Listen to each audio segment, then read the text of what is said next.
name is Kwang Yan Zhao, and I'm a Solutions Consulting Associate here at Adobe Sign. So, Mark, do you want to quickly introduce yourself to the audience? Sure. Hey, everyone. Mark Lipscomb. I get to lead the global talent team here at Adobe. Been here for just over a year. Excited about this conversation, and I've already joked with our MC here that I'm a former naval officer, and he's in the Army, and there's a fun rivalry between the Army and Navy, so this should be a really fun discussion today. So, what has your experience in the Navy taught you about the leadership? My experience in the military definitely taught me a lot about leadership. It's absolutely where I learned the core fundamentals of leadership. I think the one thing I remember more than anything is that my job is to serve the team and not the other way around. I like to think of myself of flipping the org chart and putting the team above me.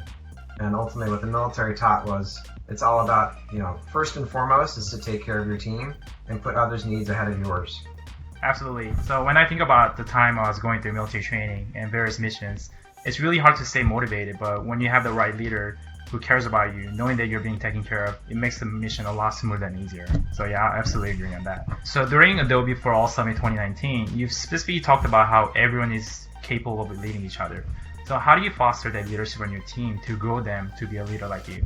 No matter your title or anything else, and even in the military, just because you have bars on your shoulder or whatnot, everybody has to be a leader. And so for me, my biggest way to do that is to push a lot of decisions down the organization. The more I can empower the team and push those decisions down, because they're the folks that are actually closest to the decision or closest to the issue at hand. And leading with a sense of trust and autonomy.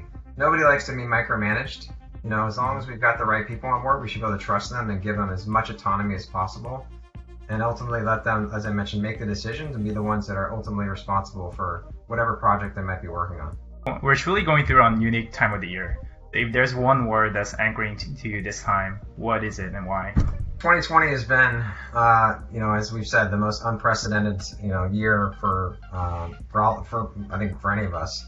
The one word I would use is I'm grateful. Grateful for my health, grateful for my family and my friends, and also very grateful of Adobe. I've been very proud in between COVID and Black Lives Matter specifically, but there's always room for improvement, but it's made me more loyal to Adobe, and so I'm very grateful to be a part of a culture that actually is leading up to its values. So one other question is, do you have any advice for interns and new grads? One thing I would say is, being new, you don't know what you don't know, and that's a huge advantage. So you can ask all the questions you want. You can challenge the way we do things, and you should. And then, go big. Like, take on big projects. Take on meaty problems. We've got plenty of challenges to figure out in the company. Make an impact. We want you to make an impact here.